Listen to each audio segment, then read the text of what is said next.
You should be seeing now is my framework. Can you confirm that? Yes, I think we've got it. All right, so this is essentially the framework that we've developed to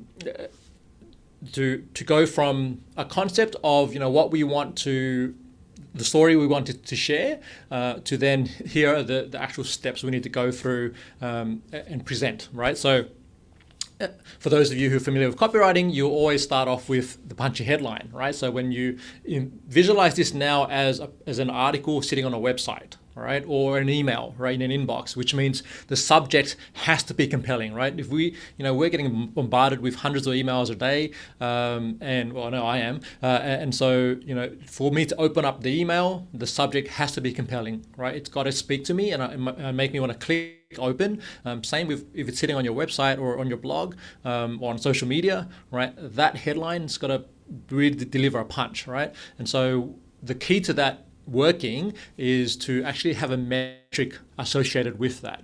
Okay, and I'm going to show you an example in a moment of a real case study that we did for a client. And the one thing we really focus on is what's the actual result that we want to present. Right, and even before we jump into the 7Ps, I'd like to actually go back one step and say, I'm assuming that you already know who your buyer avatar is or your customer persona is, right? You've already done the work to understand, okay, this is who we sell our product or our service to, right? So I'd start with that. I'd start with bring that out, right? Whether it's in a document or just off the top of your head, right?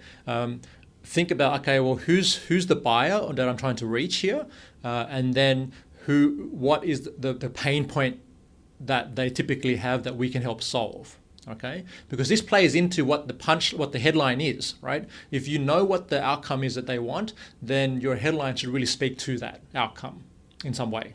Okay, is this making sense so far? I just wanted to check. Yeah, it is to me, guys. If there are any comments or questions. In fact, we do have one out, and I'll relay that in a second. It's come from the Facebook live feed. But guys, if there's anything about this that you want to dive more deeply into or get Amp to explain in more detail, now's the time to ask. Yep. So, in fact, though, Melissa has asked a question, but it's about proposed next step. It's about sort of 7. Shall I leave that for a bit until we kind of get to that? So Melissa, if you're listening, we will definitely get to that question, but we'll just wait until Amp's gone through the process and then we'll ask it.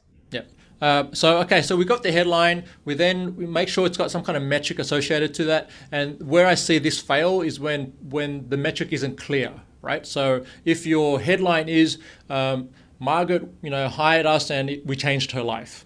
Right, like if that's the headline, it's too wishy-washy. It's too broad. I don't know how did you change the life, like what happened, right? But if you said that we were able to give Margaret back her Sundays to spend time with her kids, right? Now that's life-changing. Okay, if we were able to, our software helped, remove 10 hours of bookkeeping work every month for this client. Perfect, right? So we know exactly what the outcome was. Then we move to the 2, which is profiling the customer, and this is where you literally, this is where you highlight your client. Remember what I said earlier?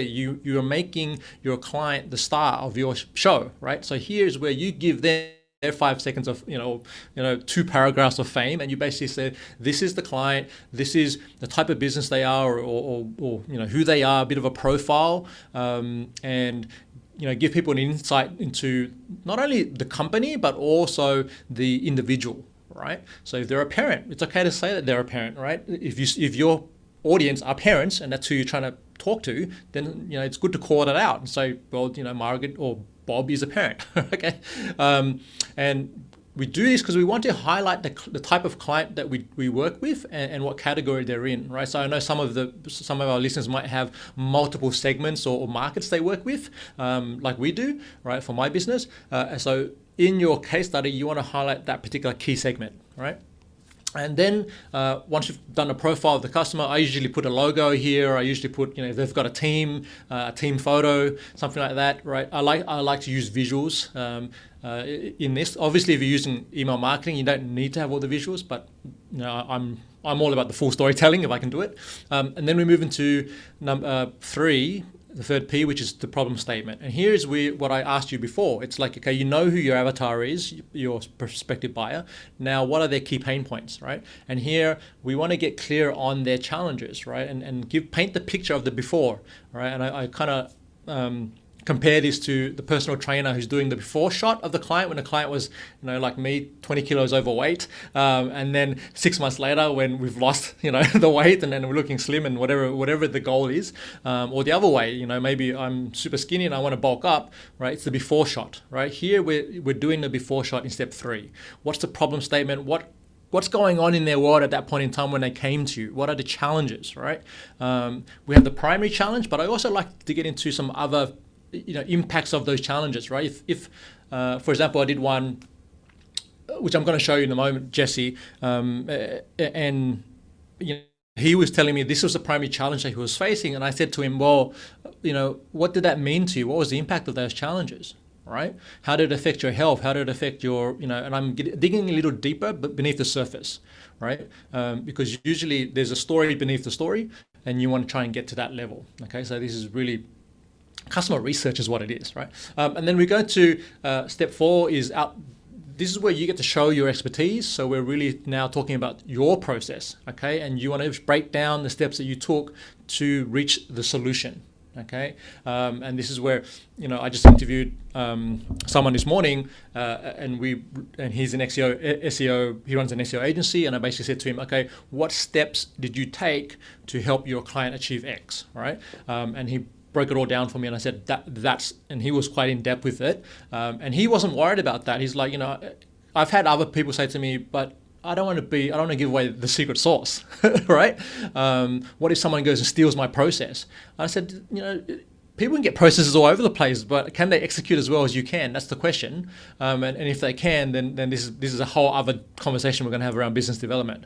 But I think what I would say to this part, if that's the question in your mind right now, what I would say is, can you give enough that it shows that you have a methodology, right? Or that it shows that, you have some kind of system, and then, you don't have to give everything away, okay? But the key here is, remember, I want to go back to the intent of the case study, right? This is a piece of content that you're going to put out that is really for someone who's in the evaluation stage, right? They're looking for, they know they've got a problem, they're looking for a solution. Okay, now they're evaluating multiple vendors, right, or multiple solutions, right?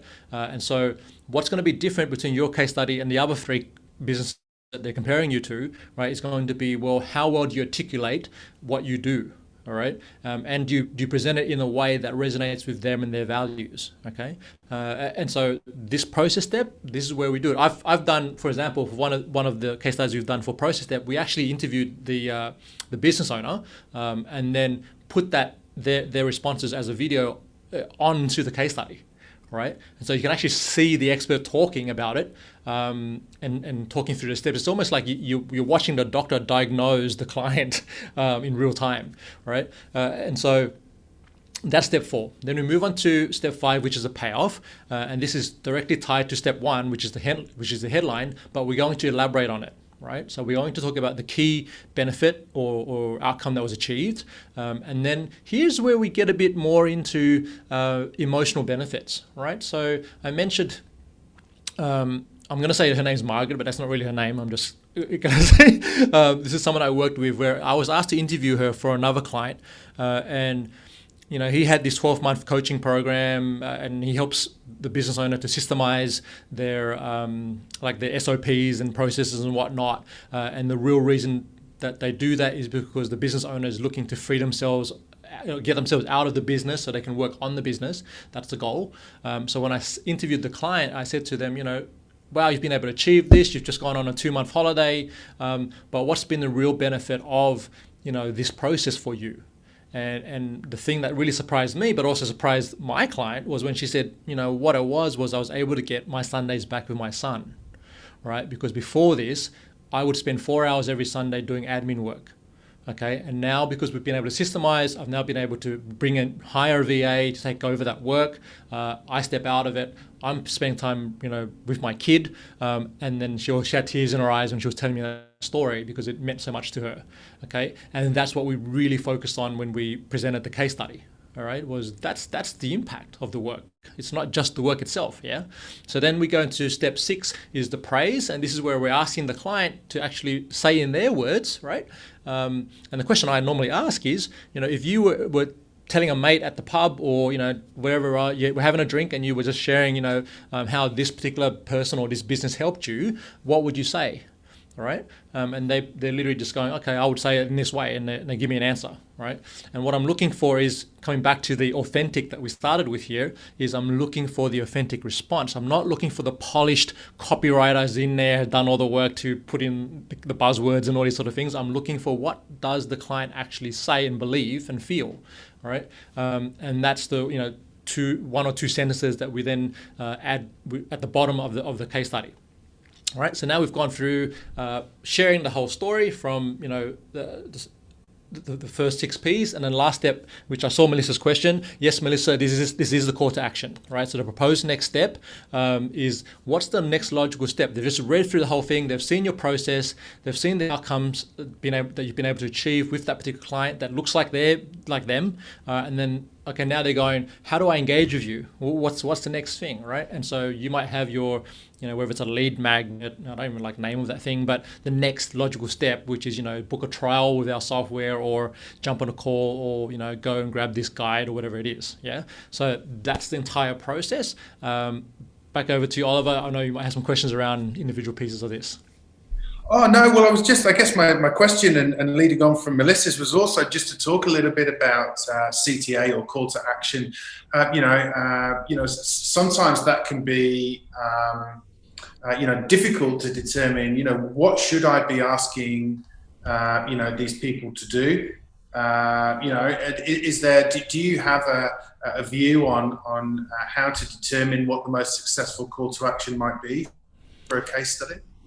I think you're going to have to really, there's no one direct answer to that question. I think you're going to have to test, maybe test a few. I would typically, so for some of the clients I've been working with, they already have their case, their next conversion step. So they already know that, the best first step after reading the case study is actually to jump on a 15-minute call with us and have a consult, or fill for me, for my copywriting work, the next logical step is actually to submit a brief, right? So they would actually submit, they fill in a form, and it basically says, okay, here's what I want done, etc., etc. How much would it cost? And then I come back with, a quote, or I might propose a jump on a call if I need more detail, right? So now for my bookkeeping client that I'm going to share the example of in a moment, the next logical step is actually to download a guide, right? So they actually have a guide that they've developed. And I also have another client who they offer, their call to action is to jump on a free training webinar or free training series that they've developed.